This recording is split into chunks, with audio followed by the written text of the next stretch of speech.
Big Buck Registry's Deer Hunting Podcast, powered by Advanced Takedown Tree Stands, episode number 195. Laura Eakin, the Hunting Widow Podcast. Please support our sponsors as they make this show possible. Today's show is sponsored by Advanced Takedown Tree Stands, Covert Scouting Cameras, the Euro Hanger, and Morse's Sporting Goods.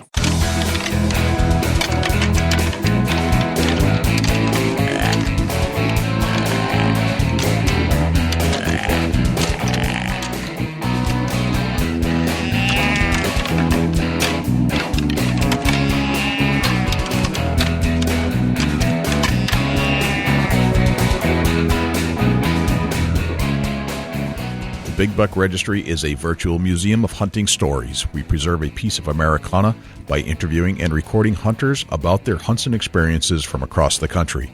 And who knows, maybe we'll learn a thing or two along the way that'll help us take our hunt to the next level. Hi, this is Dan Infalt from huntingbeast.com. You're about to listen to one of my favorite podcasts, Big Buck Registry's Deer Hunting Podcast. This is Laura Zara from Naked and Afraid, and you're about to listen to my favorite podcast, Big Buck Registry. This is Scott Shaw, swamp hunter from Michigan. You're listening to my favorite podcast, the Big Buck Registry. Hey, what's up, everybody? This is your good buddy Jay over here in Big Buck Registry Podcast Studios, and I'm chilling with my good friend Dusty Phillips. What's going on in Podcast Studios, Ohio? Weather's getting nicer. The morel mushrooms are popping up. Are they popping up right now? That's what I'm understanding. I haven't been out to check. Really? That's the word on the street. But, yeah, everything's good. Been a little bit under the weather, but other than that, man, things are rocking and rolling. That's exciting. I'm glad to hear the morels are up. The snow here in New Hampshire, although it's been extremely warm all week, I only have 1 foot in my front yard, about 12 feet across left. It's almost gone. Very good. Is that crazy? It might actually still be hanging around when turkey season starts. No kidding. It's that deep, huh? Yeah, it was. It's crazy. Just nuts, man. That is crazy. Gotta love New Hampshire, right? I love it most of the time. Right. Most of the time, I think it's a pretty cool place. Not all the time. Although this year, the coyote hunting kind of helped me pass the time by more so than ever before. Yeah, you've been out anymore? I haven't gone out hunting, checked the cameras a couple times. The bait site's settled down. I'm going to go pack up the blind and going to start doing some more calling around town and see what I can conjure up. Right on, right on. Yeah, it won't be long, and the old Thunder Chickens will be hammering it. That's right. It's coming right up. Coming right around the corner. It's we're 2 weeks away from youth season. Who we got on today, Jay? Today we have our good friend and fellow podcaster, Laura Eakin. And Laura has a podcast called The Hunting Widow Podcast? Called the Hunting Widow Podcast. And we were actually featured in that article that Michelle Schuerman wrote for SHOT Show in the SHOT Show Daily Times newspaper. And Laura was featured in that same article. And we had kind of earmarked Laura as a person we'd like to talk to, a person of interest, so to speak, to have on this show.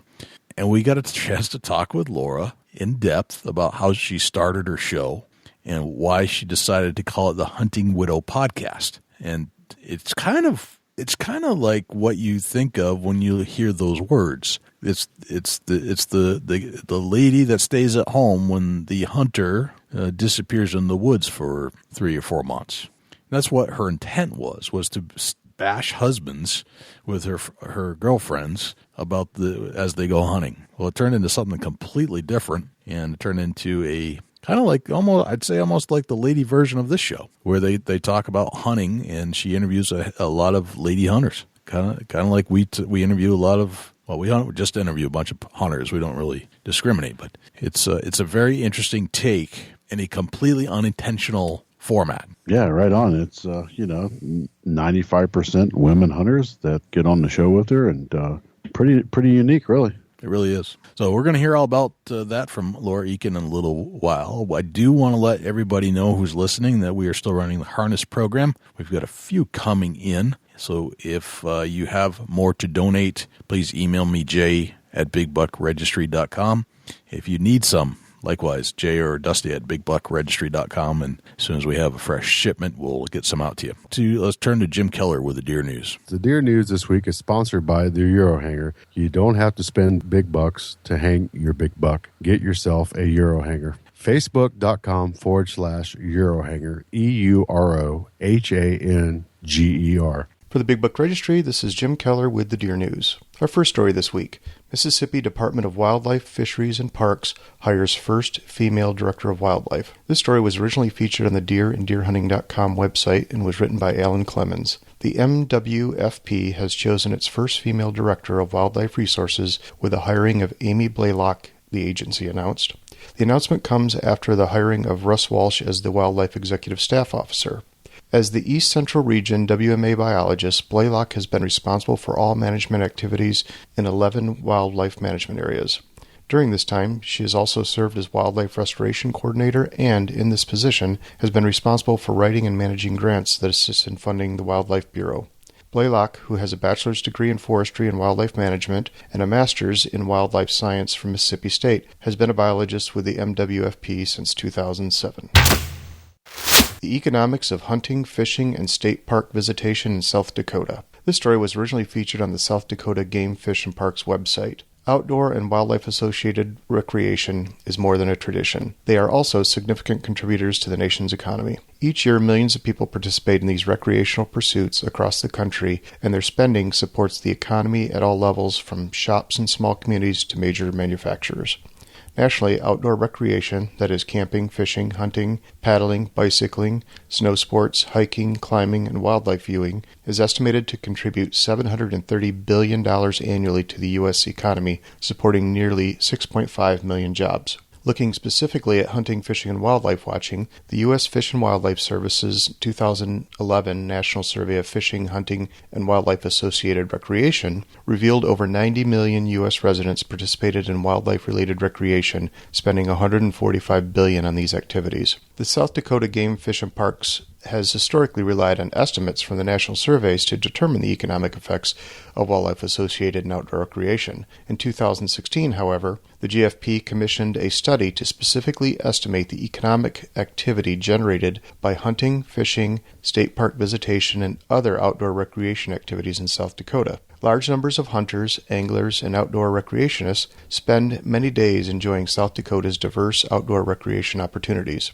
Both residents and non-residents who visited state parks in 2016 fished, hunted, trapped, boated, or viewed wildlife in South Dakota recreated for a combined total of 18.6 million days. Participating in these activities typically involves spending money on travel, supplies, and equipment, making the annual amount of these expenditures a significant contributor to the state's economy. Collectively, anglers, hunters, trappers, wildlife viewers, boaters, state park visitors, and snowmobilers spend $1.3 billion in South Dakota annually in support of these activities. The top three activities, accounting for nearly 90% of the $1.3 billion, are hunting at $683 million, fishing at $271 million, and state park visitation at $212 million.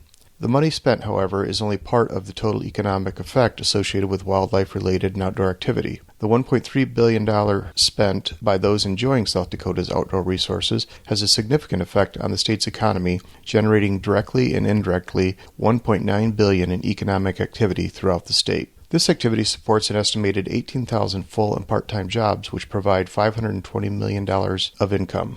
In addition, it contributes over $970 million to the state's gross domestic product and generates $83 million in tax revenue for state and local governments. Wildlife-related and outdoor recreation has long been a fundamental part of South Dakota's experience. In pursuing their passions, those who participate in these activities create a significant economic engine, supporting thousands of jobs and generating hundreds of millions of dollars in labor, income, and growth within South Dakota's economy. These traditions and pastimes are vital to the many businesses and communities in every corner of the state. Neil Gorsuch confirmed by Senate as Supreme Court Justice, a potential victory for gun rights. This story was featured on the OutdoorHub.com website. President Trump nominated Judge Neil Gorsuch to fill Justice Antonio Scalia's seat on the United States Supreme Court. He was confirmed by the Senate on a vote of 54 to 45. Korsak is known to be an avid outdoorsman who loves to hunt, fish, and ski. As mentioned before, Korsak is described as someone who can't get enough of the outdoors. He's apparently very fond of fly fishing and is also a double black diamond skier. It is noteworthy, however, that we have yet to see how Korsak rules on Second Amendment cases. He has never ruled on such a case, which will certainly be worth keeping an eye on. Canadian man tackled by deer. This story was originally featured on the ABC News website and was written by Blair Schiff.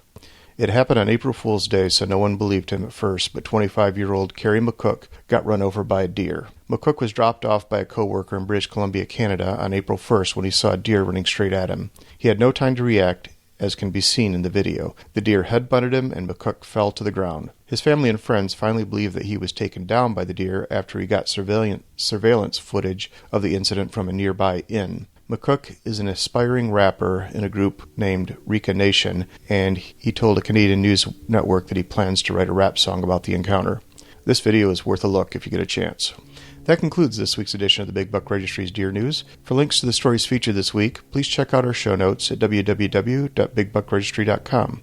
If you have any ideas for future topics or have questions about any of these topics, please email me at jim@bigbuckregistry.com. For the Big Buck Registry, this is Jim Keller with the Deer News. Thanks to Jim Keller with the Deer News. Without further ado, here's Laura Eakin. Laura Eakin, welcome to the Big Buck Registry's Deer Hunting Podcast. How are you, my friend? I am doing great. Thank you guys for having me on. I know that it's kind of funny, like podcasters have each other's back in a lot of ways. And definitely. If a podcaster reached out to me, for whatever it is, I'd listen. You know, it's not like I'd ignore that call. If I know you're a podcaster, I'm in. Yeah, no, we definitely all have each other's backs. And, you know, anytime a question is asked, I'm more than happy to jump right in and help anybody who needs it. That's the name of the game. Laura, tell me about yourself. Where are you from? Where'd you grow up? Where are you now? Okay, so I'm currently living on the same street that I've lived on for the last 22 years, and I'm only 28. So that's pretty fun. No kidding.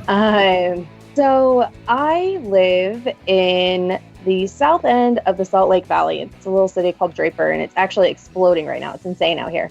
When we moved here, we spent the first night of Christmas Eve in our house in 1994. So we got to, I, of course, being 4 years old, I'm like, oh my gosh, Santa's not going to know where to find us.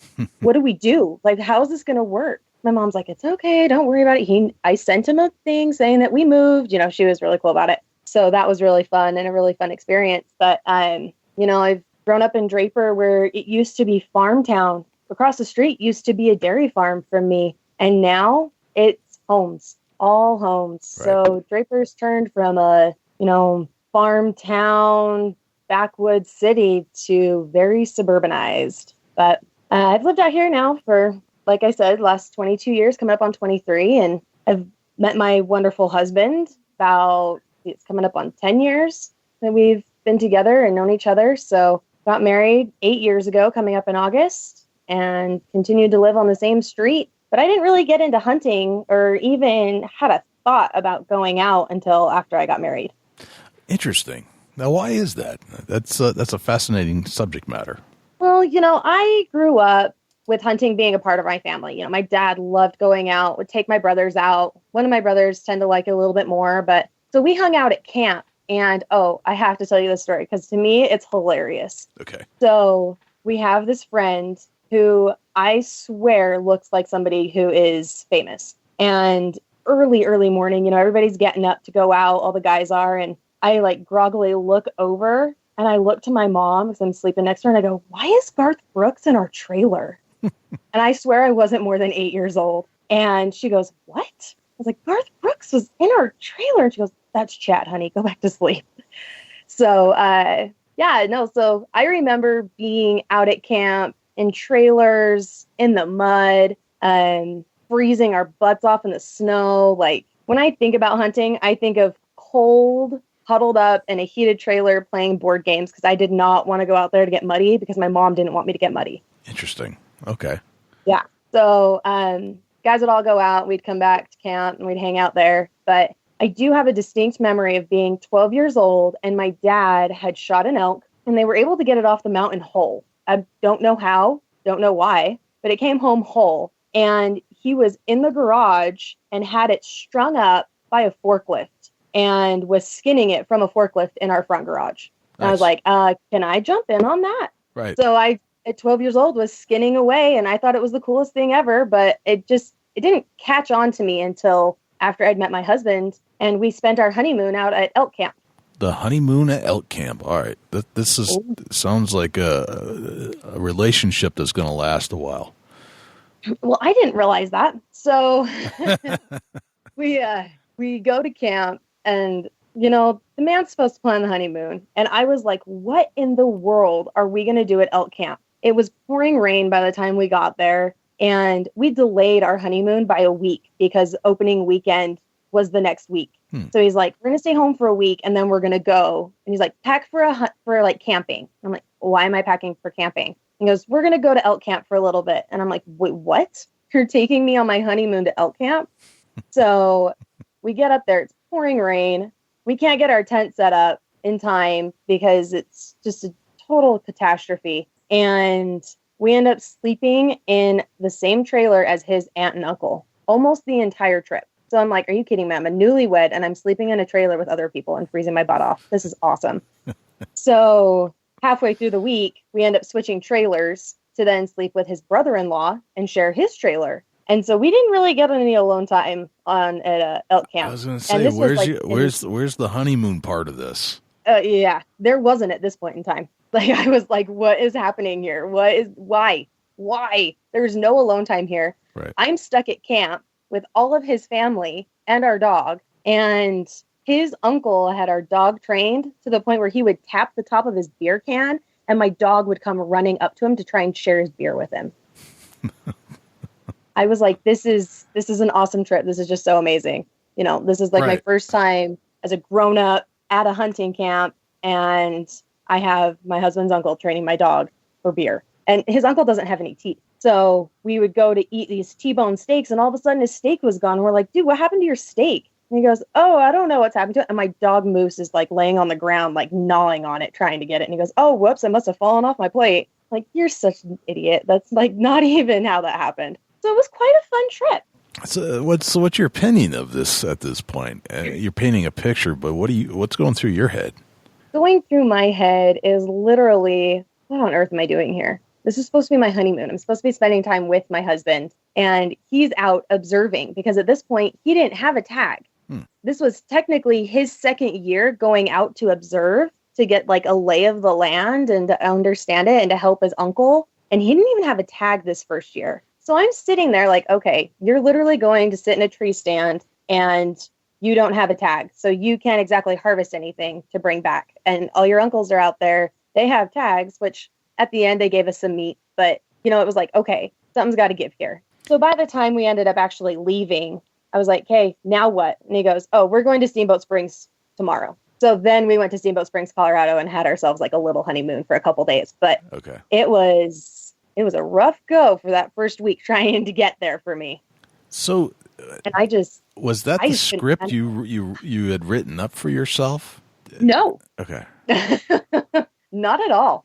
I was like a typical girly girl at this point, and all I could think of was, let's go someplace with a beach. Let's go like veg someplace. Or he's always wanted to go to Whistler, Canada. So I'm like, let's go to Whistler and just hang out, go see some sights. And I got sent to elk camp to hang out with his family while he went to go sit in a tree stand. So this kind of paved the path for this podcast adventure that you went on, I would assume. Like this, what year was that? What year was your honeymoon? We got married August 8th of 2009. Okay. So that definitely started paving the way because, my husband didn't necessarily hunt before we started dating. So my dad only asked my husband like 2 or 3 questions when he first came over. And one of those is, do you like guns? And do you like to hunt? And I was like, yeah. Like, okay. Dad, seriously? Like those are the questions that you have for him? So I think that's probably the same questions I'd ask of my daughter's fiance too. But okay. All right. Continue. Well, it wasn't even fiance yet. Like he had gotten to my house to pick me up for our first date before I had gotten home from work. So he sat around and was watching a show with my parents, and those are the questions that my dad asked. I was like, okay, thank you, Dad. Like, I appreciate your concern that I'm going out with this guy. And, something that people don't really realize is that my husband is 4 years older than me. Okay. So at this point in time, in July of 2009, or no, it was 2007, excuse me, I was 17 and he was 21. So, my husband didn't realize it at the time, but I still had my whole senior year of high school to get through by the time that we met. And that was a really fun, interesting conversation to have with him as he realized that I wasn't going to college classes, that I was actually going to like high school classes. Gotcha. Yeah. And he likes to tell people that he raised me. So, all right. Yeah. And that he raised me to get into the hunting realm, he's like, no, I raised her so that she knows where the priorities lie. Like, dude, don't even, we're not even going to go there.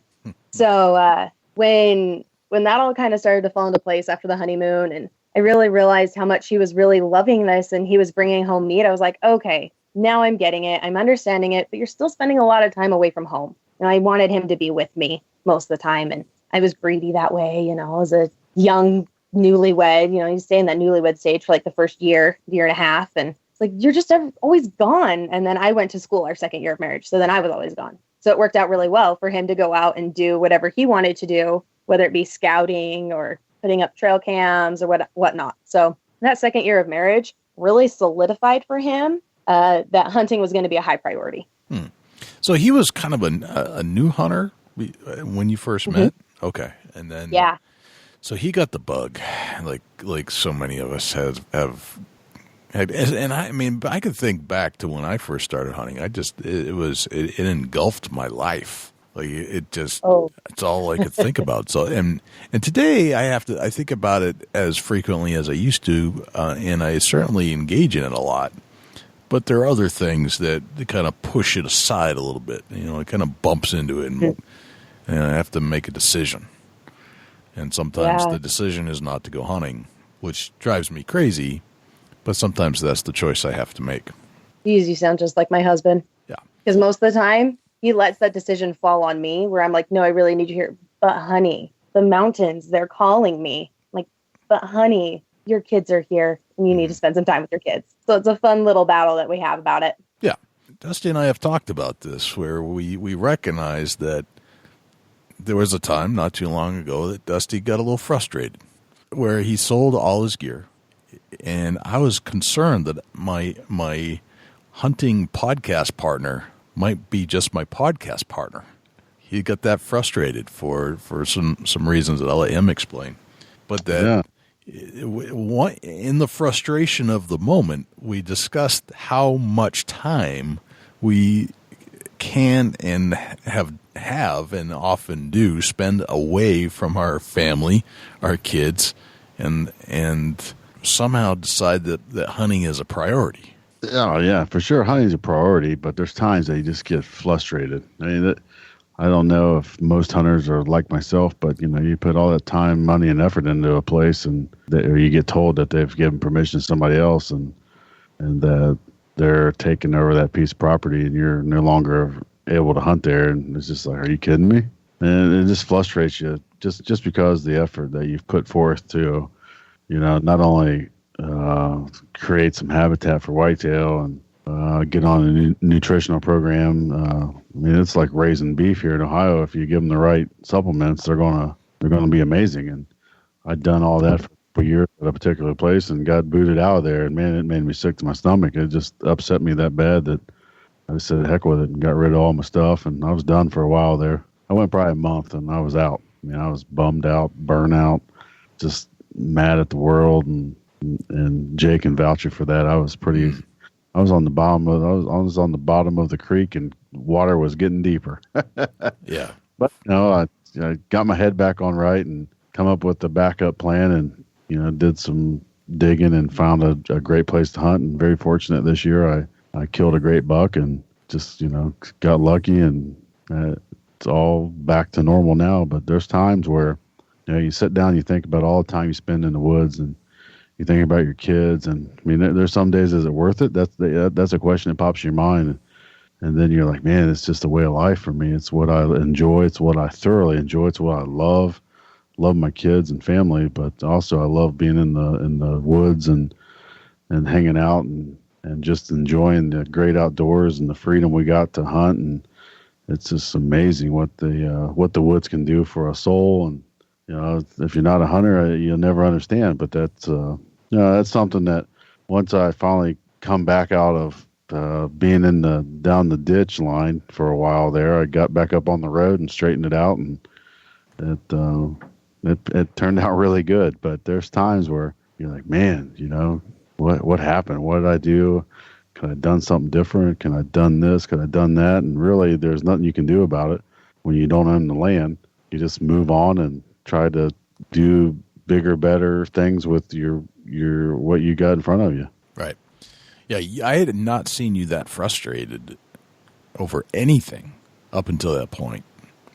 Yeah, it's tough, man. It really is. It's I don't know. To me, it's just sickening. It's just like, man, I've wasted all this money on material and as far as feed and mineral and supplements and time and gas running back and forth out there in my pickup truck, and it was just like, wow, what in the world? What, I'd never seen this one coming. Like, it just hit me like, oh my gosh, I just lost one of my best spots ever. And it was just like, my gosh, I started calculating all the money I've spent in this place, and right. Chainsaw blades, hinge cutting trees, and just, oh my God, just make you sick, man. It's just like, what in the world? Why do I do all this? Because look what happened. I got kicked out of this place.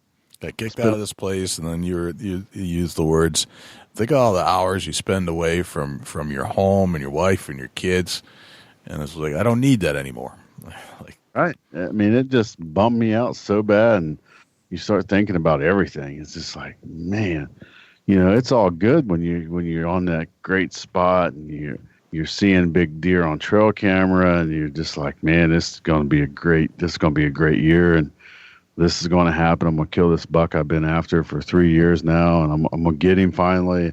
This is the year. I've got him coming in. He's locked in on where I'm at. I know his pattern. I know his moves. I'm always one step ahead of him, and man, I lost it. And it bummed me out. And I just started thinking about all the stuff that's all the negatives to hunting. And you can say what you want, but that time away from your family and kids that's priceless to me. But when you love something and you have a passion for something, not expect it, but you hope that your family members will support it and let you do it. And I'm very fortunate that my wife and my kids my daughters are starting to see the outdoors, and they're getting the value of it, and they're enjoying it. And I'll always enjoy it no matter what. There's times that obviously I get frustrated at it, but it just, I'm blessed to be where I'm at and doing what I'm doing. And there's, from one experienced hunter to another, it's going to get you one day. It's just going to get you like, man, what in the world am I doing? Why do I spend all this time out there and all this money, all this effort, and then it just all fails? And it bums you out, and it makes you start thinking about things that really that they matter, but in reality, it's all part of. If you're going to hunt, you're going to have to take time away from family. And my girls are starting to finally be of an age that they can go out and participate and hunt and enjoy it with me. But I was bummed, and I guess it's part of the journey. Right. So your husband made it clear that hunting was going to be a priority in your relationship. Yes, very. What was your reaction to that? Oh, goodness. Well, at first it wasn't so great. He was spending more time out there. And at first I was like, what? Why? When are you going to be home? I just want an answer on when you're going to be home. And he goes, I can't tell you what time I'm going to be home. And I was like, why not? Why can't you give me a time frame? And be like, oh, I'm going to be home at dark 30, which is now like a running joke at our house, dark 30. And I'm like, fine, whatever. I know what time that is. Yeah, I'm very familiar with that. Yeah. I am becoming very, very familiar with it now. So, I was like in this stage of almost like denial that he really wasn't out there doing all this other stuff, and that he was just being selfish about being out there. And, kids have come. We have 2 little boys now, and they're still really young. My oldest is about to turn 4, and my youngest is 2.5. So they're still really, really young. And about 2.5 years ago, literally just before I had my youngest, I said, I can't do this anymore. I can't have you gone all the time. And if I'm going to have 2 kids running around the house, I physically cannot do it anymore. Right. I need you here. You need to be here. I'm going to need your help. And well, it was shortly after that I said, no more. As soon as this kid is good to go and can stay with people, I'm going to join you. And he's like, what? Yeah, you're not going by yourself anymore. You're going to take me and you're going to teach me everything that you're doing, because if that's the only way that I'm going to be able to spend time with you, so be it. And then if that's the only way that these kids are going to be able to spend time with you, so be it. We're going to make it happen. Gotcha. And in that process, I found that I really like learning from other women. Okay. Because they don't look at you and they have patience. Men, I'm sorry, men. Most of the time, I love you, but y'all don't have patience worth a nickel. So I would prefer learning from some of the local women that are here. And actually, that's about how my podcast came about, is that, I came up with the name about the time that I was going through this stage of, he's just being selfish. I can't believe he's out there. So I was like, hunting widow. That's what I am. That's what I'm always going to be. I just have to suck it up and deal with it. And so I came up with the podcast premise. And after that, it was, I'm going to talk to these hunters' wives and we're going to bash our husbands. And that's what it turned out to not be. It turned out to be me talking with women and understanding like where they came from, some of the tips that they've used in the field, things that they do that make it easier for other women, and how to inspire more women to actually get in the outdoors and not do it exactly the way that I did, and saying, I'm going to go with you. So that's about how it started to come about. So you set the premise that you're going to interview women. Obviously, the women the women you're going to interview to bash your husbands, that did not pan out. No. But you still have the premise where you're going to interview women, but it's not, by the looks of your catalog, that they're all lady hunters.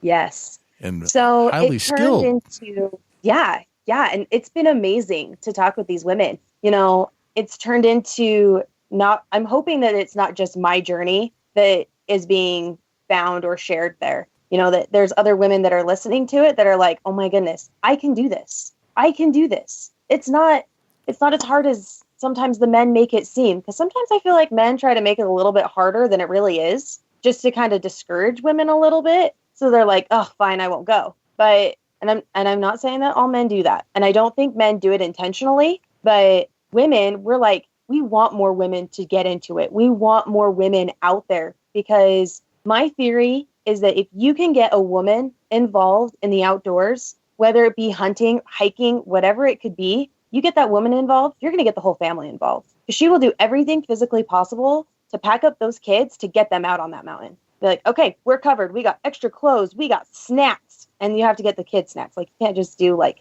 strictly camping snacks, because my husband's version of snacks and my children's version of snacks is totally different. So you have to take their version of snacks. You have to be prepared for meltdowns. You have to be prepared for everything physically possible. A poopy diaper. You have to be prepared for, a skinned knee, whatever it could be. But that woman is going to take every precaution into account, or every scenario into account, to get everybody back on that mountain. Right. So if you get a woman involved, you're going to get the whole family involved. So your compromise to your husband was not that you were going to just let him go, but that you were going to join your husband in the hunt, and that you were going to become a hunter alongside him. That was the plan, is that, you know what? Show me why you do this so that I can do it. So that I can figure out, if this is where I'm meant to go on this path. If I'm meant to be a hunter, or if I'm meant to be a gatherer. I'm not in a way of like, gardening, because I kill plants by watering them. So it just doesn't ever really work out that way. But I mean, in like gathering my family around, or am I supposed to be out on that mountain? Am I supposed to be taking these steps to harvest our meat for my family instead of being that woe is me wife? Yeah. And it's come to be that I do okay on the mountain. I always thought it was interesting that in nature, if you look at the predatory side of nature, where you look at lions, for example, where the females do most of the hunting and the males sit there and basically sleep 18 to 20 hours a day and be lazy. But somehow in the human predatory reign, there is almost a reversal where it's been male dominated. I mean, granted, we're probably not we're not lions, but it is interesting that there's a reversal here. There's a role, but I don't see where there is an advantage, especially with today's technology and tools. Guys don't have advantages in the woods as hunters over women. There never has been an advantage. There just seems to be a mindset. Yeah. No, and it's funny that you say that, because I would definitely not be a lioness. I am so new to this game and new to the process of it all. And, I don't think I could hunt all day. Yes, I've been out on my trips and I'm working into it slowly, but actually sitting down to think about being out all day kind of makes me feel physically exhausted. Just kind of the thought of it. Right. But I know I have to do it if I'm going to get out there and I'm going to become that hunter and, make that ethical shot. I know I'm learning to understand what it takes. And, my husband is definitely the bigger hunter in our family, but he has been teaching me and he has been helping me. And even though I gripe at him all the time and be like, dude, talk to me the way that these women talk to me. And then maybe I'll understand what you're trying to say, because you're not explaining it in a way that my brain is clicking into. So then we have to kind of backpedal a little bit. But, he is definitely that high-end avid hunter, and he is definitely teaching me along the way, as well as these women in these podcasts that I do. Okay. Another thing, too, is with women, and if any woman has shot a bow and finds that their elbow is slightly double jointed, they know this feeling. And if you're pushing out on your bow, and even if your wrist is technically at almost that 45-degree angle, women's elbows flip out. So their inner elbow, like that inner crease, points straight up to the ceiling. That inner elbow corner, if you were to let go of an arrow and you weren't in the right spot, you'd completely whip your arm, and it would totally turn you off from archery for the rest of your life. Nearly. Not all women, but I was close enough to saying I'm done at this point of the first time that I raked my arm, because I drew blood when I raked my arm. Right. So it's painful. It's extremely painful. And I thought that I understood what I was doing when I went to go shoot a bow, and I had no idea. So I completely slapped my arm and had a lot of problems there. And he was trying to correct it in his way. And he's like, no, you need to do it like this. You need to turn your hand. You need to do this. And at the time, we were just backyard archery shooters. And since then, he's been in and out of an archery shop a lot more. And I've learned a lot from women that are actually there that are like, hey, understand that your arm needs to be slightly bent just enough to get your elbow out of the way. You still have that spot in your hand, and learning where that spot was supposed to be in my hand. Because hearing my husband tell me that was like, yeah, okay. Yeah, no, I totally get it. But actually having somebody be like, no, somebody who had shot a lot, and actually Lindsay Christensen, who I've spoken to multiple times on the podcast, she's got 3 separate episodes. She was the one who helped me a lot in understanding my form and how to correct my form and make it the way that it needed to be, alongside as one of the shop shooters that we used to shoot with out here. And he helped me as well, but I couldn't take the advice from my husband and apply it. Interesting. Yet, was it the same advice, or was it just delivered in a different way? I think that it was probably the same advice. Okay. But, there's this thing, and I think men have it, and I think women have it too, where there's that certain tone that when we hear it, we just kind of tune out. Right. Right? So my husband will tell me all the time, I don't remember you telling me that. And I remember distinctly telling him what the situation required. He goes, I don't remember. It must have been in that tone. I'm like, dude, you can't just use that as an excuse every time. So I think that women have that as well, that sometimes when their husband's saying something, we're like, yeah, okay. And we think that we're taking it in, but we're not. So hearing it from another woman who may have delivered it differently and not in the same tone as your husband, which you normally sometimes would tune out, gives you the content. And you're like, okay, that's registering. Now I can continue. Gotcha. Okay. So of the people that you've interviewed, and you've interviewed 60-something, I think you've had 60-something episodes. Yeah, I've just released my 64th episode. Which is fantastic. Congratulations on that. Thank you. It's 100 is quite a milestone, but each and every one of them getting there is just, they're a big deal. Mm-hmm.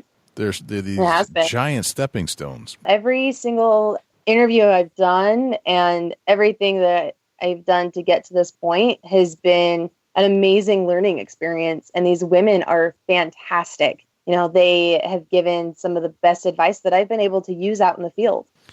What are some of your favorite interviews that you've done? Oh, gosh. You going to lay that one on me? I'm going to. Oh, okay. Yeah. Well, yeah, are there just some little tips that stick out in your head more than others? They're like, wow, you know what? That was really, really smart, or that was a really good tip.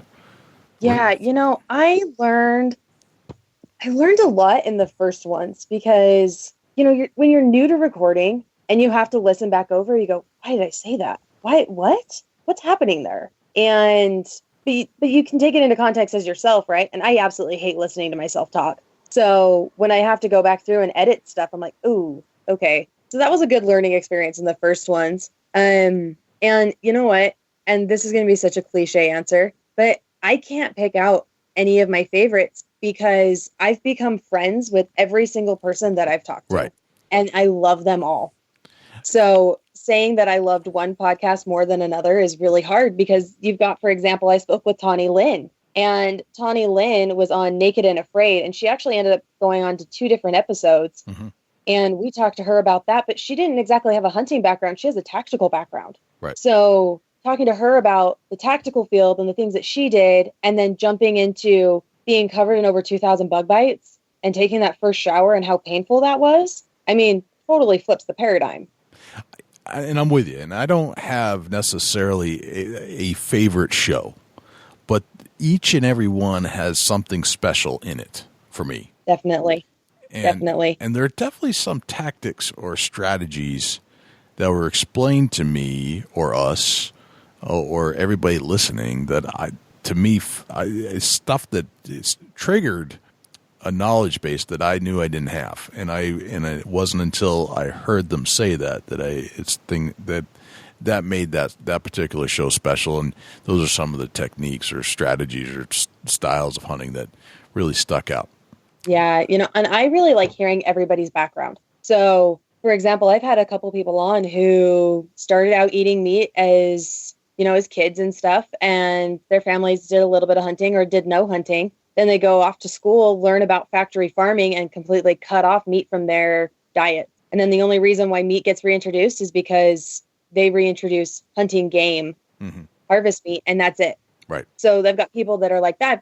I've had guests where they have been around hunting their entire lives and may have faltered in and out of it and then really got serious in it in their late teens or just recently. And the people that I found that, have really gotten into hunting a little bit later in life has all been within the last 10 years. Women in the outdoors field in the last 10 years has completely exploded. Definitely. Yeah. It's the highest surging populace in the hunting industry from what research has told us. Yeah. And I see it every day, coming across my Facebook feed or my Instagram feed, all these women who are taking the initiative to get out there or like, you know what, I don't feel comfortable hunting big game. So I'm going to start out with fishing. And then they become this fishing omega that's just catching them and understands the fly or understands what bait to use on what day for what fish. And just the knowledge to see in these women grow is awesome to experience from the other side. Gotcha. Do you listen to other podcasts? I do a little bit. There's a couple. I definitely listen to your guys' podcast. Okay. And thank you for that, by the way. Oh, of course. I have a few that I really like, and it's some of them are hunting and some of them aren't. I really like the Knocked On podcast because I am more archery focused. I do shoot. Like my first big game harvest was this year on January 7th with a rifle. That was my first harvest ever. So, I mean, I do partake in the other realms of hunting, like the other seasons, but I am more archery based and trying to understand marketing a little bit more. I listen to the Gary V. The other one that I just absolutely love is hardcore history. It's Dan Carlin's. Dan Carlin, sure. And oh my gosh, I love listening to it. Okay.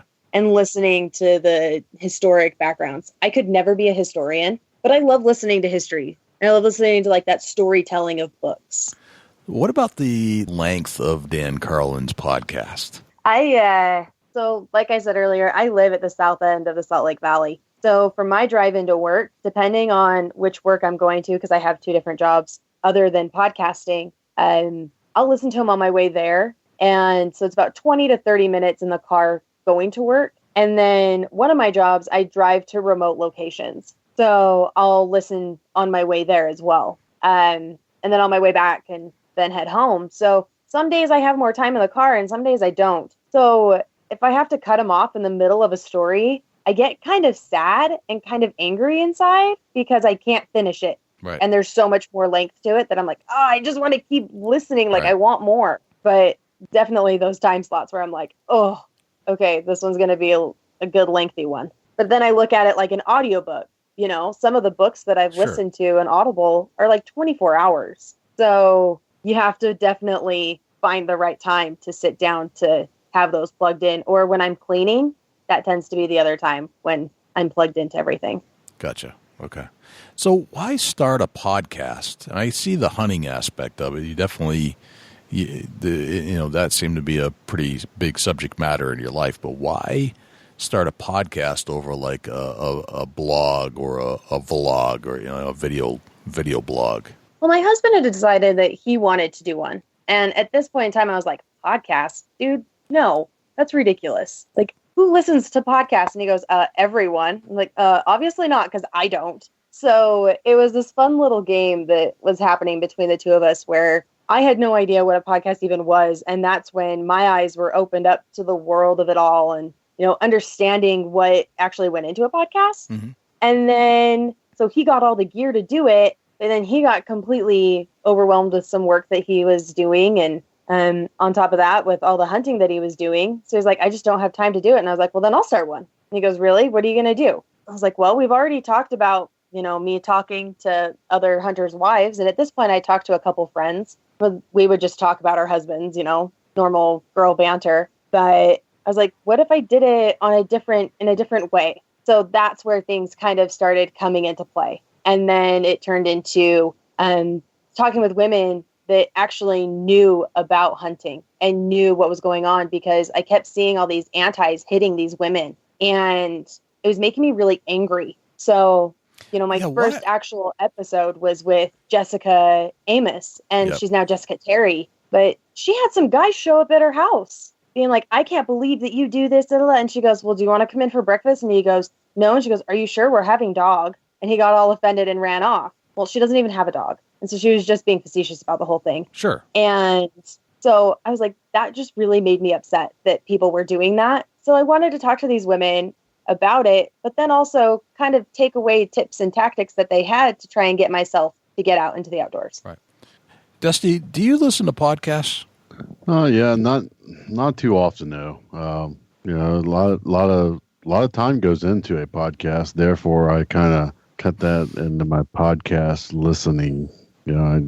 Creating a podcast and recording podcasts and setting up guests and all that. It just seems like that I put enough time into a podcast that I don't have time to listen to one. But and getting into Laura's, not to get off subject, but I think that women need a female host to relate to. And I think that it's very beneficial with what Laura's doing with your podcast, that is creating a space for women in particular to go and get their education on hunting, just like me and Jay do for our listeners. And just thinking about that while you guys are talking there, and it's an amazing thing that, not only do the guys can come hang out with Jay and myself, but the female hunter can go hang out with Laura over her podcast. It's pretty cool if you think about it.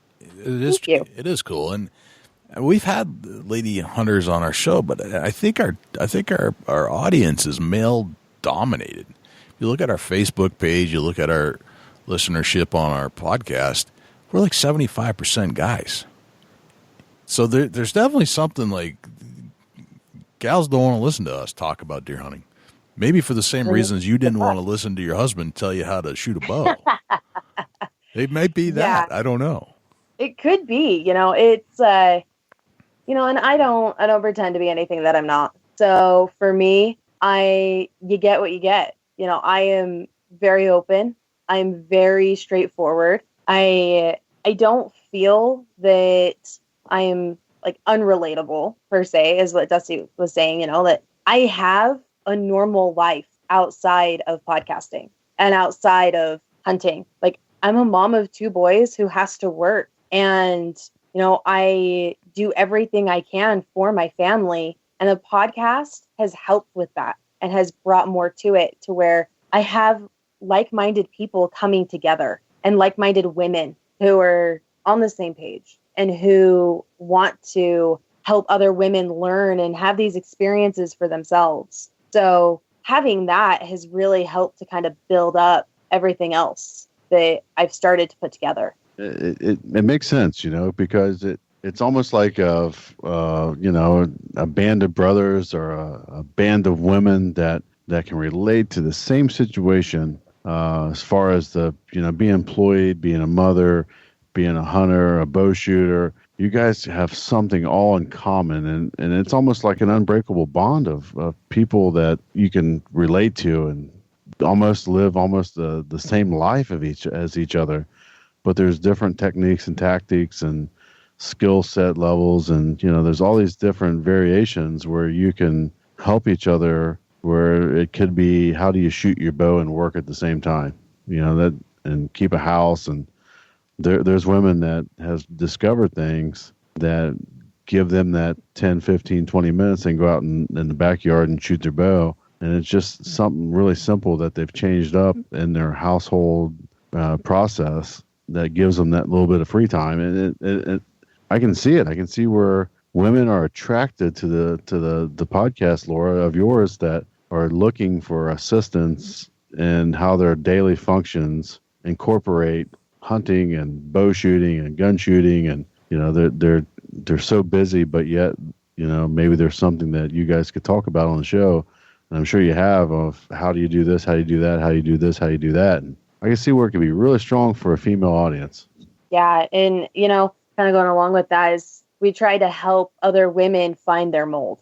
Sometimes they haven't found it yet, or they don't like the mold that they're in, so they're trying to get into another one. Right. They're trying to make a leap into a different way, whether they're jumping head first or they're taking, one toe at a time. Right. At least it gives them some stepping stones. And another thing with it too is that everybody that I talk to is not in one state. So you're hearing from women who are all over the country, if not the continent, because I've had people from Canada come on, and I've had women come on who talk about their experience in Africa and things that have happened to them in Africa. And that, to me, I didn't understand everything that went into Africa. And Cecil the Lion situation came up literally right as I was starting my podcast. That was a whole new thing for me, understanding exactly what was going on and why was everybody up in arms? Because to me, hunting was hunting. It wasn't anything different. And I couldn't understand why everybody was losing their marbles over a lion who's been threatening villages. Like, it wasn't coming across to me in a very cognitive way, I guess is the way to say that.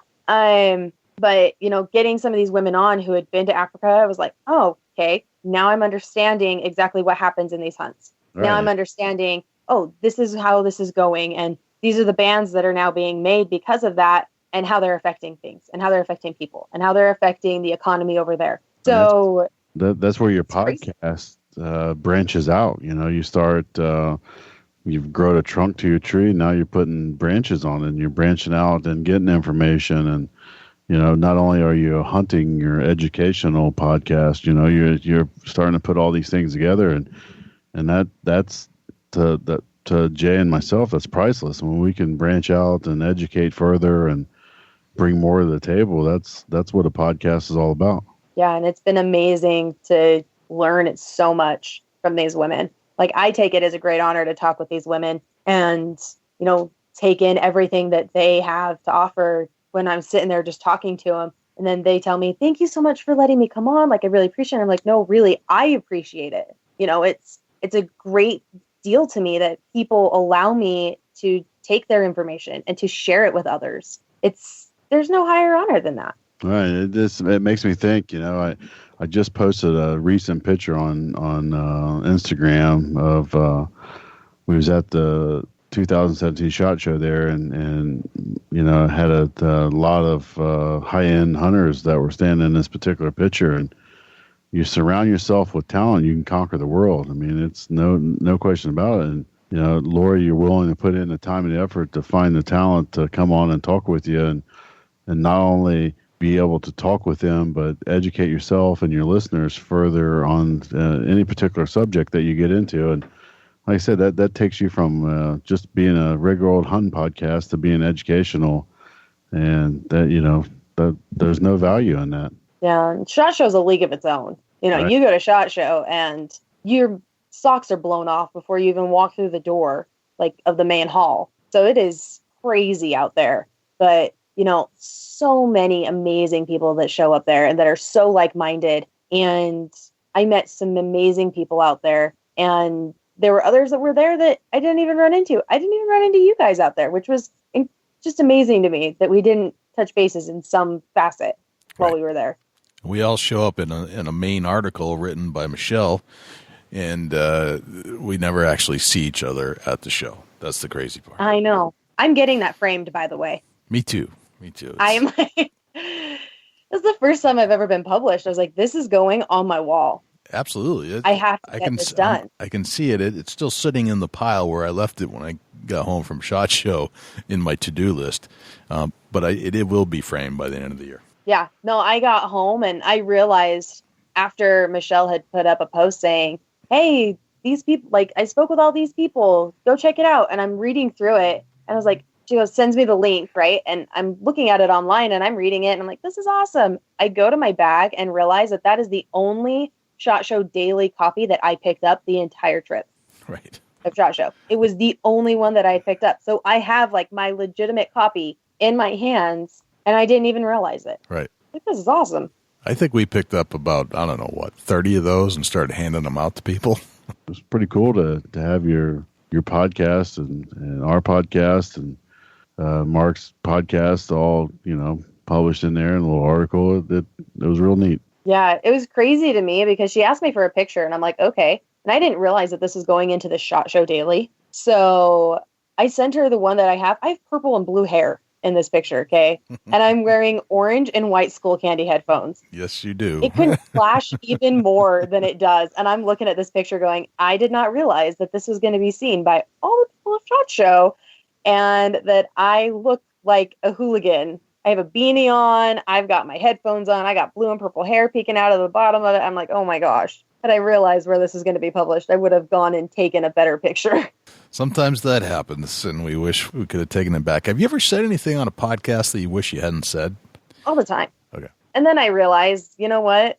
It was said in a genuine light, and somebody will learn something from it. Whether it be something that I said and I was like, oh my gosh, stop it. Just don't say anything more about that. Because I've talked about my experiences through hunting, and sometimes, I'll have guests that come on that don't really know my background. So I feel like it's a little bit redundant about talking about some of the experiences that I've had, but that's just because I only have a year's worth of knowledge or of physical experience being out there. Right. And so I go back and I talk about, losing both of my big toenails from a hike or freezing my butt off in a hammock while we're up on that hike. Thought I was going to die on that hike. I call it the most traumatic experience of my life. And then I go back and it's like, oh, well, the first 3 times I went out on my hunt, I got sick, extremely ill. The first time I got food poisoning. The second time I'd gotten motion sickness from being up in the tree stand and a storm was blowing in.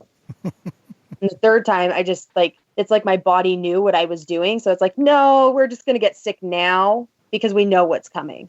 Right. So I was like, what is happening with me? My body knows that I'm going to go on the mountain. So it's like, wrong spot, and decides to freak out. So that's always fun. So from your first episode, which aired back on December 23rd, 2015, it sounded like you were getting ready to, or planning an elk hunt at that point. You were kind of excited about something to come. Yes. What has transpired in your hunting life since that first episode has launched? The most traumatic experience of my life. Okay, do tell. So that first hunt that I was talking about in that one, I was going out with my dad and my husband, and we were going up to this one area, but we only had half a day to hunt. So it wasn't a fruitful endeavor to a point where I didn't even see any elk. And it was a whole lot of hiking. And I was just, by the time I got home, I was feeling rather discouraged. My dad and my husband and my brother were all ranting and raving about this place that we were going to go. It was amazing. There's always elk up there. We didn't hear one bugle. We didn't see anything. We found one thing of fresh sign, and that was it. We saw a moose. And I was like, what in the world? I don't understand. You guys said that all this was going to happen. So that first hunt, I was feeling really down and really discouraged. And as time went on, I was like, okay, that was last year. Water under a bridge. I've got to get back out there. I have to take my hand at this. I have to try. And by the time tags came around, I drew, I got an over-the-counter general archery elk tag. I drew out a rifle buck, and I drew a depredation tag for a cow elk for the later of the year or the late season. So I was like, okay, I have to be prepared for this. I have to be ready. I have to make it count. And in my hike that was just to set up a trail cam is the one that I called my most traumatic experience in my life. So I have sports-induced asthma, and I have tried really hard to get it under control and stuff. And so I always have my inhaler with me. Well, it was a cold enough night that I wasn't really having a lot of asthma problems. I just realized that I was really out of shape by the time I was trying to hike up this hill. I was like, holy cow, dude, what is going on here? I was like, I thought that I was going to be having asthma problems. No, I'm just really not in a good condition. So we're hiking up and find this little clearing, and my husband's got hammocks in our packs. It's the first overnight hike I've ever done, and it's the first time I'm away from my kids since I'd had my youngest. So I was kind of freaking out. Okay, I'm within cell phone range. If something's wrong, my mom can call me. If something's wrong and we need help, it's there. So we hiked up, we set up our hammocks, and the temperatures dropped that night to the point where I did not sleep a wink. And I chattered the whole entire night. My mouth wouldn't just calm down. I couldn't sleep. Had no padding underneath me. And now I know anyone who's going to sleep in a hammock and you think the temperatures may drop at the night, you need some form of insulation underneath you. Right. So, because you just have the breeze blowing underneath you the entire night, and it just keeps cooling you down, and your body heat can't regulate. So I'm sitting in this hammock thinking I'm going to die on this mountain because I'm going to freeze and it's just going to be horrible. So my husband wakes up at 2 a.m. because he's cold too at that point. And he goes, put your camo back on. And I was like, I don't want to touch that. It's freezing out there and I'm cold in here. So it was a learning experience. Being like, no, you need to start putting on layers. You need to start bundling up. You've got to get something between you and the bottom of the hammock. I'm like, okay. So I start bundling up. I think I slept for maybe 20 minutes in the early morning because it finally started to warm up. And then he goes, okay, let's get up. Let's go. And I'm like, how are you chipper right now? You seem so happy and gung-ho. Let's go. And I'm like, I'm freezing still. And I just barely fell asleep. No, we got to go. We get going, and I'm still really out of shape. And we're early morning hiking up this hill, and I feel like I'm going to die again. And then he's like, don't worry, the rest of it's downhill after the top of this peak. Start going downhill. I'm like, okay, cool. Start hiking around a little bit, side hilling. We have a decision on where we're going to go. We're going to go set up our trail cam on this wallow. So to get there, we find a game trail that does this major switchback. And there's fresh sign everywhere. There's elk, cow. Oh my gosh, see, I'm getting tongue-tied now.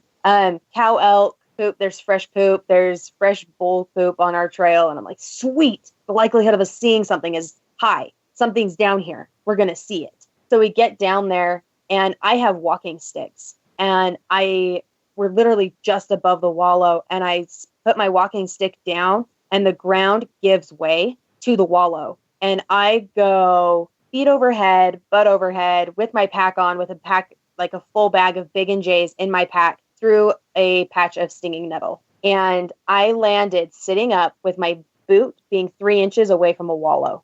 So Gotcha. I was just thankful that I didn't roll again. At that point, I was like, okay. And then all of a sudden, instantly started itching.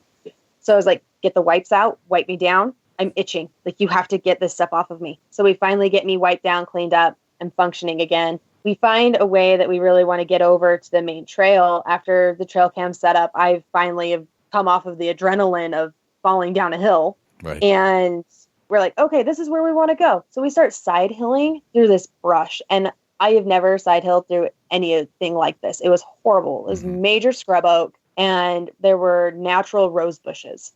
Ouch. So yeah, it was painful. So we finally get across. We find like somebody's little honey spot, that they've like put all their gear to come back up, a bunch of water, bunch of storage stuff. And we get to like this main breezeway where this opening was, and we could either go up to the trail that we knew would take us down, or because Google Earth and Google Maps is so awesome, it shows a game trail that we can follow to get down. Well, took my husband's advice and we decided to go down this game trail, and he goes, this will be quicker. I will never follow that statement ever again in my life because it was not the trail that we were on, and it switched back and forth across this little creek. And we get to a point where we're finally getting close to the bottom, and then it says private property, do not cross. And at this point, I have stomped my way down this mountain.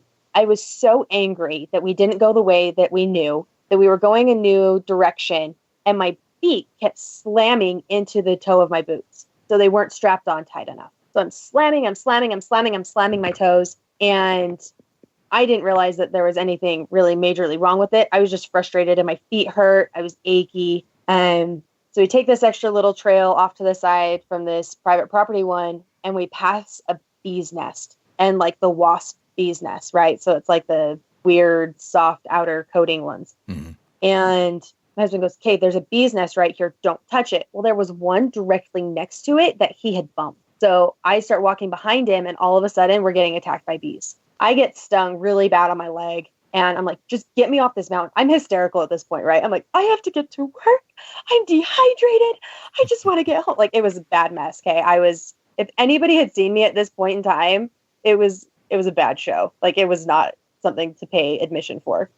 So we're going, and we finally get to this road, and these people keep passing us. It must be some type of like rental resort property that's next to where we hunt. And they're like all waving at us. And I was like, hi, whatever, quit waving at me. Just get me down this mountain. And my husband's like, okay, you keep walking. I'm going to run down, go get the truck, and I'll drive up to you. And I'm like, good, because I'm done. So I literally stomping down this road. He picks me up. My feet hurt all night while I'm at work. I can barely walk at work. And where I work is for a radio station. So we do like all the on-site setup stuff. So I'm lifting this 50-pound easy up tent, all my equipment, and my feet hurt. And so I was cranky that night. And 2 days later, my feet weren't getting any better. Come to find out, my right big toenail had severed the nail bed from hitting the toe of my shoes or my boots. So because my feet were slamming into the toe of my boot, it was severing my big toenail on my right foot and festering the one on my left. So I had a blister underneath my toenail. I had completely severed my nail bed. And I went into my podiatrist, and he goes, oh, yeah, we're taking this now. He goes, and the likelihood that you're going to have to come back in for the other one is high. But let's see what happens. I don't want to take it if we don't have to. Because at this point, I had to go to Big Sky, Montana to shoot the Total Archery Challenge. And yeah, that didn't happen. I had a toenail removed 2 days before Big Sky. And I literally hobbled around the mountain because I couldn't put any pressure on my toe at all. Because I had just had the big toenail removed. It was super sensitive from going through so much trauma in a short amount of time. And so from that height, just in and of itself, that's why my body freaks out now every time I decide that I'm going to go on the mountain. Wow. And you still like hunting today? Story, but it's still like, that is what I think of as my first real experience being on the hunt and preparing for the hunt. But I still got up and I went out there because I had tags to fill. I didn't want to have tag soup for every single one of my tags. It took me a while. It took me until my third tag. But, I made it happen. It's insane. And you still want to do this? You still want to go out and go hunting again? Well, this is still a learning experience. There's still room for me to possibly be a gatherer in there. But, I'm along for the ride right now. I really am enjoying it. I really enjoy being able to tell my kids, hey, this is mommy's elk. And my 4-year-old, he gets it. He understands it. And he's like, yeah, okay. This is, mommy, you shot this. And I'm like, yes, I did. Yes, I did. That makes me feel real good about myself. So, being able to share that with my family is awesome. That's pretty cool. I hope everything goes better than that one did. But still, it turned out all right in the end. Yeah. And it's a heck of a good story. Yeah. Well, and each time I've been out has a story, I was Right. puking out of a tree stand in one of those, in one of my stories. Right. I was so ill coming off the mountain from food poisoning that by the time I got home, my husband and I were sweating out fevers.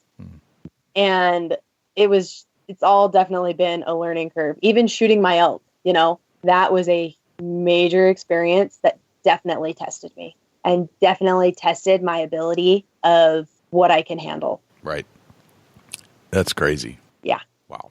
Well, very, very cool. I think we should get into the 10 rapid fire questions now. What do you think? Ooh, I like that. Number 1 hunting tip. Ooh, good hiking boots. Make sure those suckers are laced up tight. Very good. Is there that one particular thing that you cannot go hunting without besides your fire or your bow? Yes, my shiwi. And I know that's going to sound really funny. It's a female pea funnel. Gotcha. Okay. Yep. Very interesting. I'm going to skip on and go to the next question. I'm not even going to ask him. That's okay. I won't expand for you. What's your biggest pet peeve in life? I asked this one on my podcast as well. And I'm finding out that I'm a really OCD person. And there's a lot of things that really bug me to no end. So I could not give you one thing to be my biggest pet peeve, because I can tell you that I absolutely hate when people mix up the silverware in my dishwasher. Gotcha. I can tell you that I hate having my closet out of order, and tell you that I absolutely drives me crazy when people don't use their blinker on the freeway. So I've learned a lot about myself and the things that are really big pet peeves to me that I can't give you just one. In a polite way, how old are you today, Laura? I am 27. What would the 27-year-old Laura, knowing what you know today, tell the 20-year-old Laura? Oh, crime admittedly. That's a good one. Suck it up, Buttercup. This is going to be a wild ride. That okay. You meet a stranger in an elevator at a convention or an outdoor show. What do you tell them you do for a living? I would tell them, it depends on the type of convention that I'm at. So if I'm at a hunting convention, I tell them, oh, I'm the host of the Hunting Widow podcast. And they ask me what it is. I'd give them the quick little elevator talk about what it is. And if they ask if I do outside work as well, I'd be like, yeah, I work in an office that produces manufactures automotive it's not automotive. They manufacture industrial coatings like epoxies for sewer lines. And then I also work for the local radio stations. Gotcha. Okay. What did you have for breakfast this morning? I actually ate breakfast this morning. I don't normally eat breakfast. I had a berry smoothie. I also had a Mountain Dew, which is no surprise to anybody who knows me. And what did I have? I had something else with it. Oh, I had 2 slices of toast with cinnamon sugar. Gotcha. You get your own billboard, blank canvas. You can put anything out there you want to put on it. What would it say?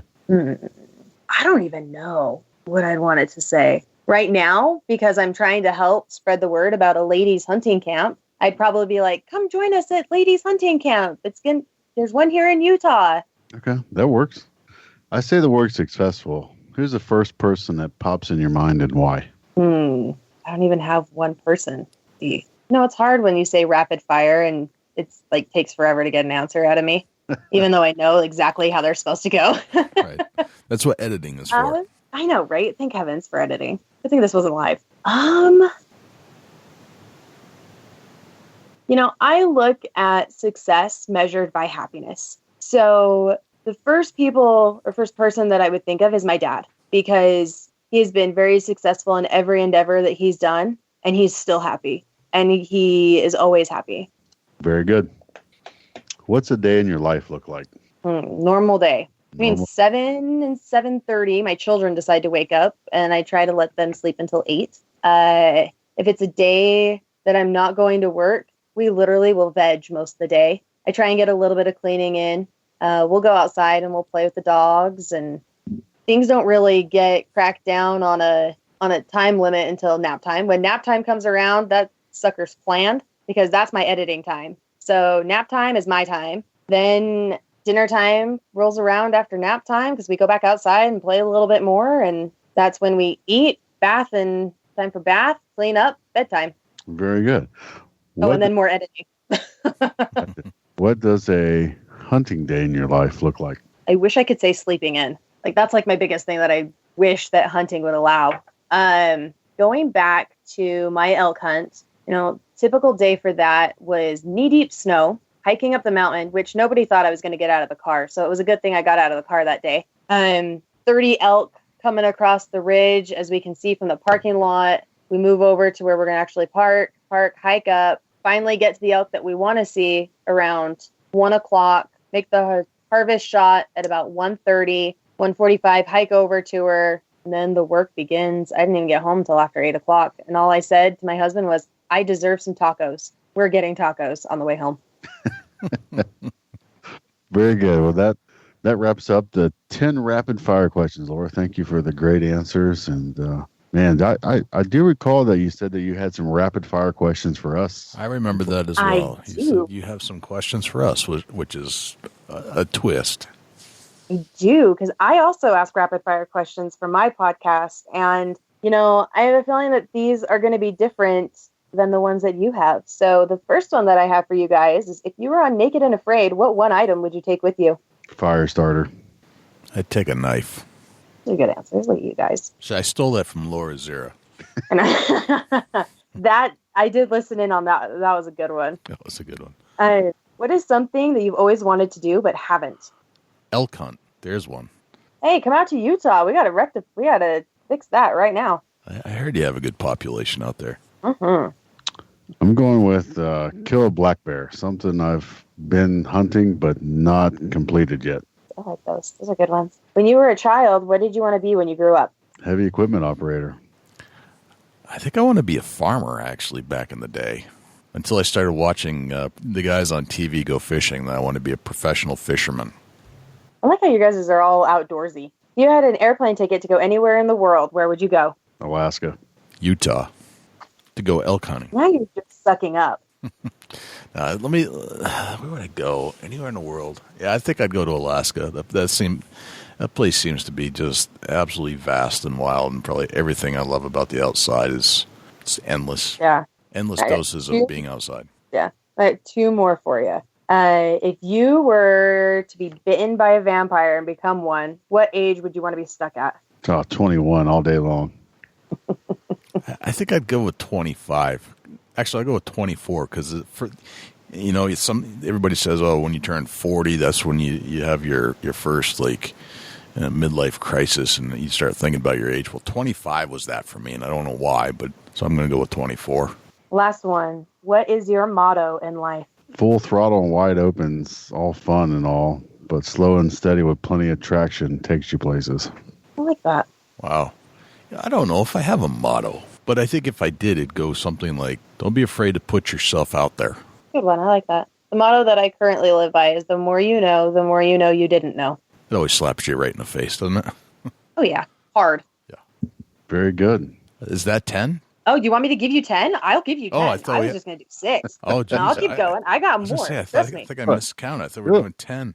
Do it. No, that's okay. I'll keep going. Oh, yeah, we can. Just depends on how in-depth you guys want to go, because I got some pretty funny ones. All right. Would you rather be a giant rodent or a tiny elephant? I'm going with elephant. I think I'd rather be big than small. So I'm going, even though it's a rodent, I think I'd go big rodent. If you could eliminate one thing from your daily schedule, what would it be and why? I could eliminate the toilet. I hate in the bathroom. That is awesome. Answer. I like that answer. That's a new one for me. Bathroom. I wish there was a way that I could do the podcast and everything else that I like about doing it. And I wish I could get away from the computer. My life is just, because of the podcast and the editing and the keeping up with the show and keeping up with the social media, I wish I could just get the screen out of my life completely. But I don't know how to do that. I think that's all our dreams, isn't it? It has become that, I think. Whereas our parents didn't have any of these problems. Yeah, no. All right. What is your secret obsession? For me, my favorite thing in the entire world is taking a spoonful of rainbow frosting and just chowing down on some frosting. No, I don't have any more secret obsessions, to be totally honest. I'm too much of an open book to have any. So I've had people say, like Lindsay Christensen, she watches Grey's Anatomy while she's going to work, while she's driving. I can ask a different one if you'd like. I drive by this particular field in hopes to just see deer there, just because it's one of them spots where, like, so many people said that they'd never seen deer in this field, and we don't know why. And I'm like obsessed with driving by it, checking this place out, and see if there's deer there. I don't know why. It's so stupid, but yet it's such an obsession that I got to drive by this particular spot to see if there's deer out there, because everybody, like I've had like 12 people tell me there's no deer in this area. I'm determined that one day there's going to be a deer standing in this particular field. I'm obsessed with it. I'm going to take a picture and be like, I told you so. I think there's one obsession I have that I don't even know that I'm doing, and I'm just kind of thinking about what do I do a lot that I don't realize that I am doing, and it's staring into the woods around my house. Like I will spend hours without really realizing it, just looking deep through the woods to see if anything's moving. See if there's a deer coming through, or a bear, or a turkey, or a squirrel. Looking for movement as far as I can look all the time. All right, last one now. Now this is 10. This makes 10. Okay. If you were ever caught dead, where would it be? Deep in the woods of New Hampshire. Probably on either a stalk or a track of a big deer. Man. Have we stumped Dusty?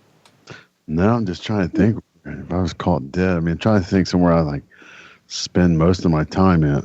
Well, for me, about 7 years ago, I would say I wouldn't be caught dead going elk hunting, and yet here I am, partaking in the adventures of a hunt. Yeah, I'm going to say turkey hunting, because, man, like 10 years ago, it was the furthest thing from my mind. But now I'm obsessed with it.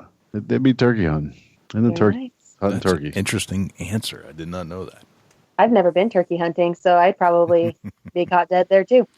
I'd bet you'd really enjoy that, Laura. It's the funnest thing. I really want to. You know, I've really, last year I won a blind in one of the competitions from the Total Archery Challenge, and I haven't been able to take it out into the field yet. So I really, really want to go out and use it to get a turkey. And our opening for the turkey hunt comes up in May for over-the-counter tags. So we don't have a large population of turkey, but we have a decent amount. I'm definitely not compared to out east, but it's something I definitely really want to get into because I feel like it'd be such a challenge.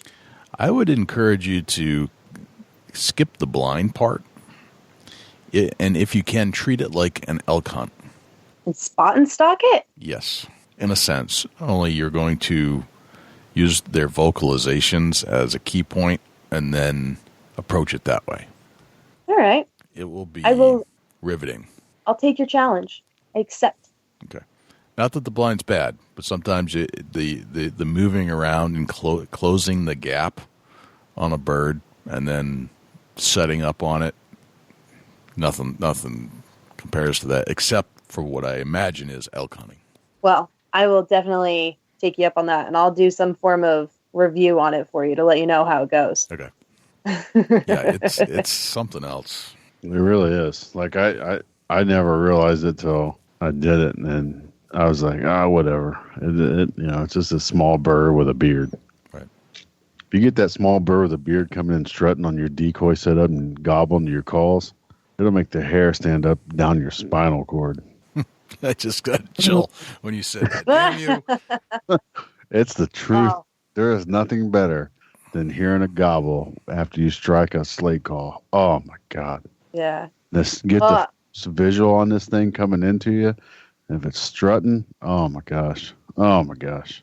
I'm excited to experience it. My only thing is I don't do snakes, and snakes come out right about now. So, my husband told me a story about somebody who had a rattler go right across their boots. And I'm like, no, because we got those out here. And, depending on where you hunt, you have to be really careful of these snakes. And I'm like, dude, no. Like, I don't know if I can handle that. They can move and they don't have feet. I'm sorry, but to me, that's just too unnatural. Yeah, the snake's definitely a different element that you'd have to overcome.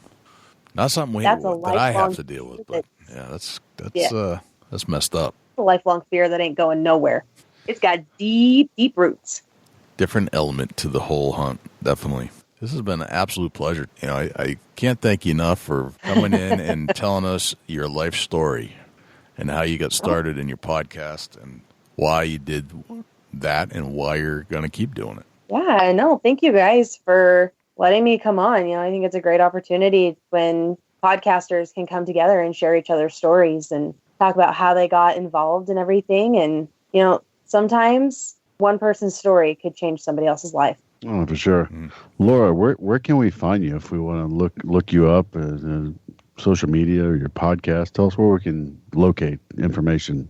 Yeah, I've got the website, thehuntingwidowpodcast.com. You can also find us on Instagram and Facebook. It's just search The Hunting Widow Podcast. Everything one big long word. Gotcha. Oh, and if you want to go onto Twitter handle is hunting_widow. Perfect. Awesome. Well, thanks, Laura. I really appreciate that.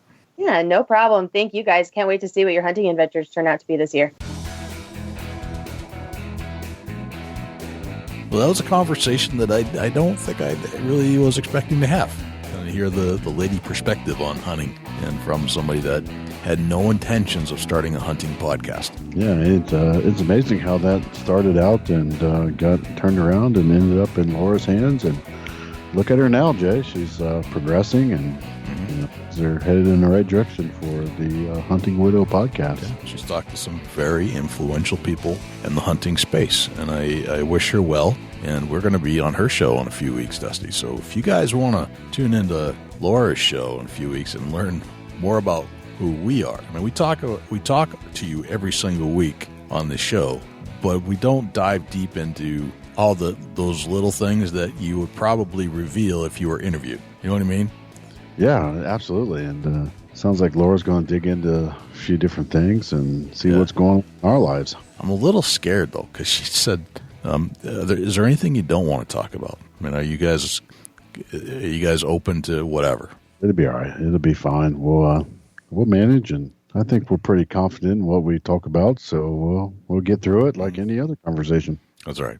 And if you want to see how much we really screw up behind the scenes, you should join us on Facebook Live on Thursday nights at 8 o'clock. We're doing our little half-hour television show featuring podcast guests that we've had over the years, and we're bringing them back so you can see them and see where they live and see where we're podcasting from inside Big Buck Studios, both Ohio and New Hampshire. So that's been a fun little thing we've been doing, and we're going to keep that going. And we'd like to hear some feedback from you, Jay or Dusty at BigBuckRegistry.com. Let us know what you think about the Facebook live feed. We're starting to get a little more traction, kind of like how this show started, Dusty. In the very beginning, we a little bit at a time, and before you knew it, we had quite a few people tuning in.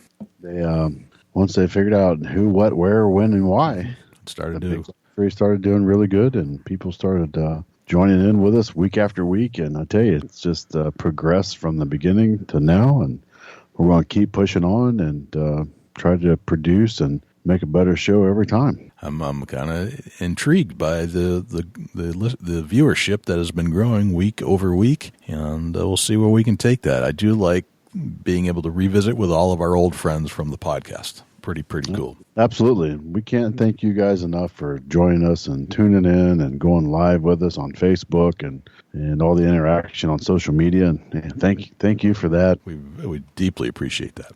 Dusty, do we have a Chubby Tines tip of the week this week? Yeah, it's the Chubby Tines tip of the week is sponsored by Morse's Sporting Goods. Firearms, used firearms, bows, used bows. Located at 85 Kentucky Falls Road in Hillsborough, New Hampshire. Give Jim a call at 603-464-3444, morsessportinggoods.com. Your dollars go further in New Hampshire. There's no sales tax. Morse's Sporting Goods. Right dead center of the time of year to get these food plots in the ground, Jay. So right now I suggest that if you're going to do a burn down, Roundup, Buccaneer Plus, whatever you're going to do as far as killing off the weeds in your food plot area, now's the time to get them sprayed and give it that 14 to 20 day die off period where you're going to see the green go to dead brown, and once your weeds get dead, then here in a couple of weeks, I suggest at least 14 days. Let that chemical really take care of that weed. And once you get a good kill, then it'll be time to work your ground and get ready to insert whatever foliage you're going to plant. So right now's the time to get out there and put the Roundup on, or if you're going to do a burn in your field, now's the time. Man, get the fields burned off and use your Roundup, or if you do fire burn, you can do that also. But just be careful that you play it safe when you're doing fire burns. And but now's the time, Jay. All right, very good. Well, then I'm going to try to get on that myself. We have a new sponsor coming on, which I think will apply to this little tip you just had. We'll share that next week. Absolutely. Yeah. Well, great, man. It's been a great show. I really enjoyed talking to Laura, and thanks to all our sponsors for sponsoring the Big Buck Registry Deer Hunting Podcast, and thanks to Advanced Takedown Tree Stands and Covert Scouting Cameras, Morse's Sporting Goods, and the Euro Hanger.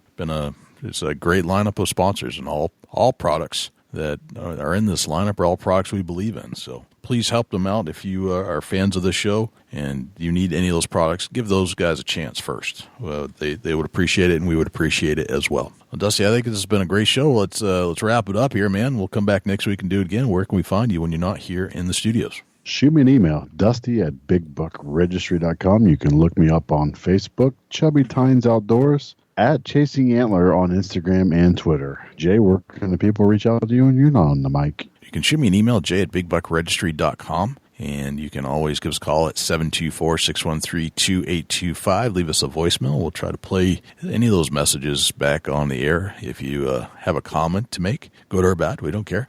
We do have our Facebook page up and running, facebook.com/Big Buck Registry. You'll find all the diehard deer hunting fans to the tune of 250,000 plus. And we are on Instagram and Twitter, bigbuckregistry.com on each of those as our handles. And you can also find us on YouTube, where you'll find any of the videos we're doing, any of the live videos. Those are being uploaded as we produce them, along with all of our podcasts. All of our long-form podcasts are produced into a pretty dry video as videos go, but that has all the audio attached to it, so you can actually find all that stuff right on YouTube. And you can always listen to the show on multiple formats, multiple forms in the podcast realm, and that would be things like iTunes, Stitcher, Blueberry, iHeartRadio, and TuneIn Radio. I think that's pretty much all the places we're covered. Very good, Jay. Well, I'm Dusty Phillips. And I'm Jay Scott. And this is another great episode of the Big Buck Registry Deer Hunting Podcast. We'll see you next week. Can't wait.